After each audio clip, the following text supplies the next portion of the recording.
पवित्र सांब दशमी समस्त को अभिनंदन। आज एक नुआ ब्लॉग को आपण मान को स्वागत करुच्ची। आज सांब दशमी उपलक्षे आमर घांट तरकारी हम से प्रस्तुत होती पनीपरिया। देखु कौन कौन कटाई। यह हूँ बैगण, ये है गाजर, ये है कंदमूल, ये है माटी आलू, ये है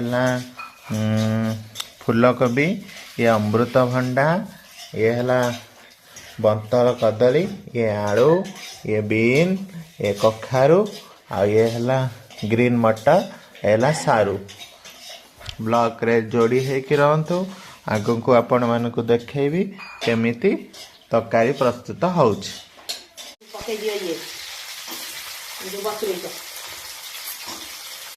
तरकारी प्रस्तुत हो जाइए। चलते देखा खाई केमिति लगुच।